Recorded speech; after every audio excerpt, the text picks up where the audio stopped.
Hi, and welcome to April's episode of the Project 100 video series. Marathon season is officially here, and I'm really pleased to be able to share with you my race day experience. But before we do that, let me rewind to the start of the month and show you what I got up to in Wales. Hello, and welcome from a very windy Snowdonia National Park. So the plan for today was to do Cadair Idris, which is all the way up there. But as you can see, the weather isn't too nice today, which is really disappointing. I've had this weekend planned for quite a few months now. So plan B, well anyway, we were supposed to come here to do a recce of the course of Ultra Wales, which entails climbing Cadair Idris up there. But because the weather's so disappointing, I think I'm gonna take the bus down to Coed Brennan, which is the start point of the race, and hike/trail run the 20 kilometers to Dolgellau, which is the village or / town where we're staying in. So we've had to make a few amendments, but it should be a good day anyway. Dolgellau is a small town in the southern part of the Snowdonia National Park. It's surrounded by many beautiful mountains, including Cadair Idris. The town itself is very small, with plenty of cozy cafes and great pubs such as the Stag Inn, which does one of the best pizzas I've ever had. Here we are at the Coed Brennan Visitor Centre, which will be the start and the finishing point of the Ultra Wales 50 race. Pretty excited to be here in a couple of weeks, a bit anxious as well. Hopefully the weather will be nicer in June, but we'll see about that.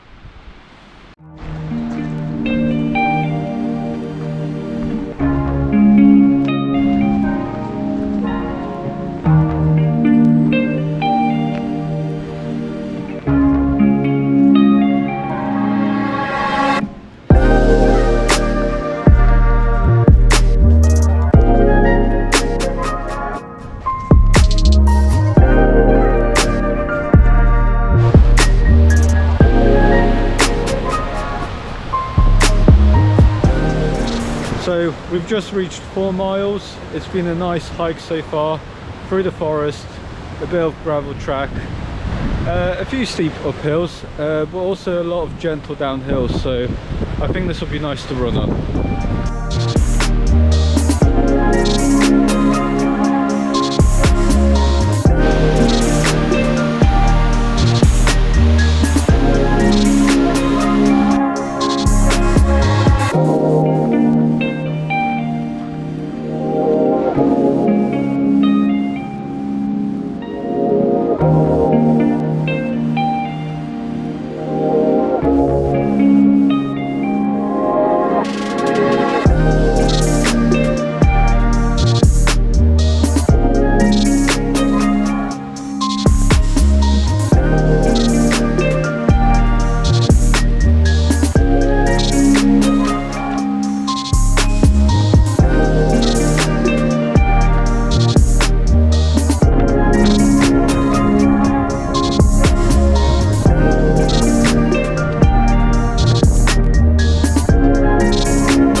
So the Wales trip didn't go quite as planned.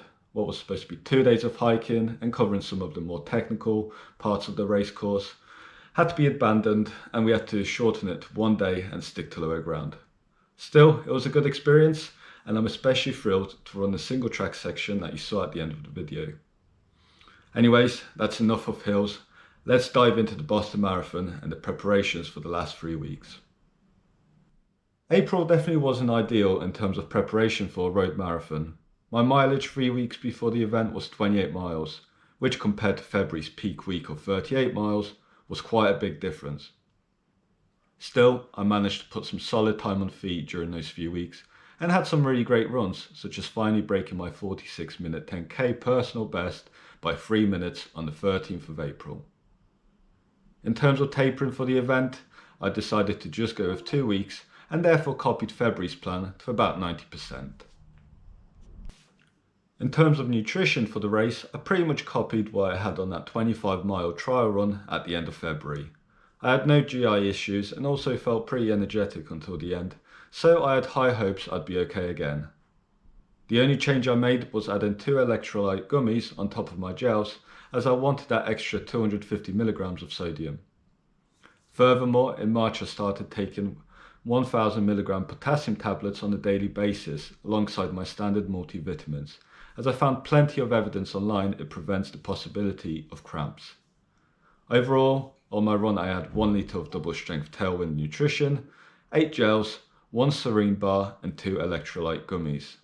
All of this totaled to 1500 calories, 347 grams of carbs and 1680 milligrams of sodium. This was at the top end of my carb and sodium target, but that's never a bad thing, as for ultramarathons I will need to be accustomed to these high quantities. Hi, it's 28th of April, 7:45 in the morning, we're in Boston, Lincolnshire, which means it's only one thing that we're doing here, and it's running the Boston Marathon. It's finally here after 4 months of preparation. Am I ready? I'm not sure really, I think about 75 to 80%, but we'll give it a good go. The weather, as you can see, is really miserable. It's supposed to be raining constantly for 4 hours, so it'll be an interesting one, but it's something we have to go through with. So let's have a good go at it. That this heavy rain is the first part of the morning, and then it should become a little bit lighter mid-morning onward.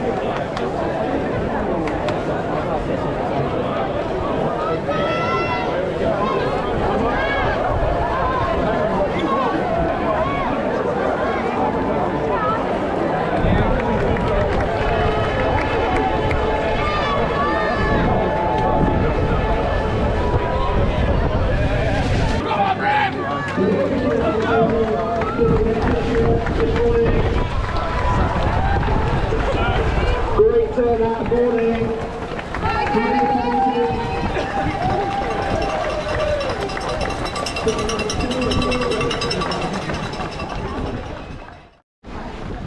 This marathon was far from what I imagined when I started Project 100. My nerves definitely kicked in the morning, but I knew this is what I signed up for and had no choice but to test myself.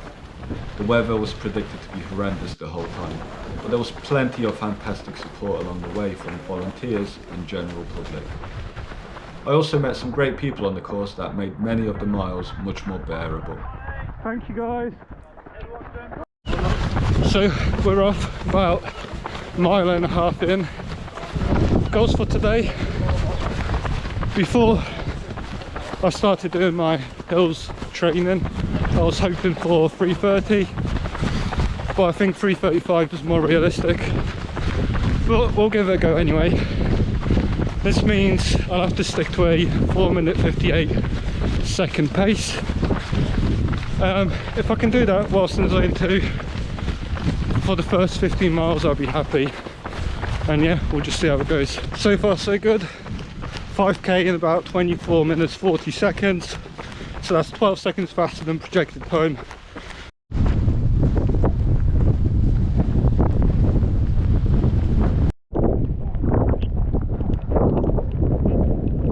So according to my little chart here, we're supposed to be hitting 10k at 49.40.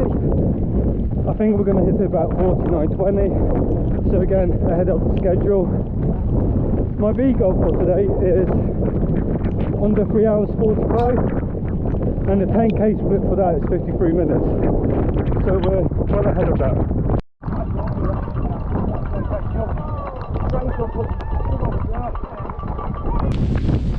So we're about a third of the way in, still on target for the 3:30. Feeling okay. I have a strong gait, feeling strong and confident. Calves are beginning to tighten up a little bit, but I'm just hoping it's in my head and nothing serious.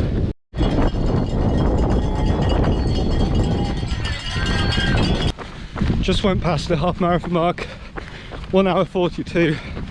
Very pleased with that. My previous PB was 1:46, so really good run today. Just need to stop for 2 or 3 minutes soon refill my flasks, and then yeah, smash out another solid half marathon and hopefully get that 3:30. So I just stopped to refill my bottles. Lesson learned, definitely have your tailwind ready for the full run. So the tailwind powder solidified in a sachet.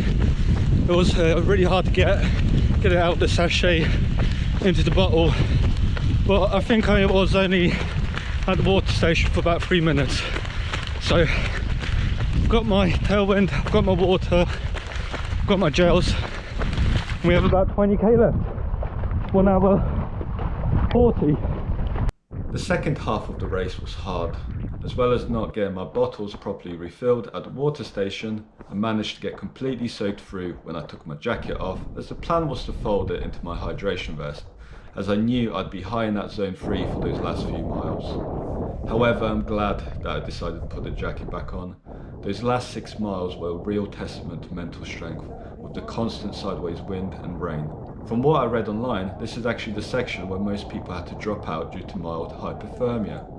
In total, 339 people out of 1,000 either failed to start or complete the race, which just shows what we were dealing with out there.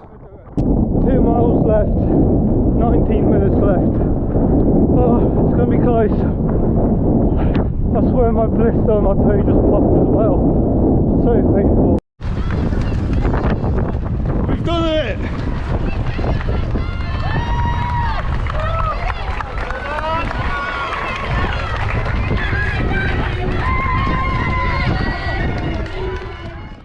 Wow, what an experience, and one that I will never forget.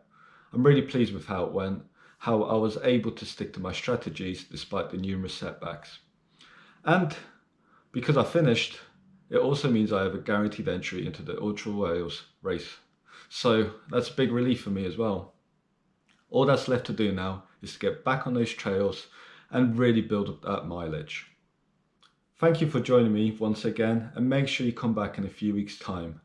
May will be a very productive month again, with a lot of time on feet, with a lot of long runs on the local trails, as well as a week-long trip to Scotland to do the West Highland Way. So make sure you come back.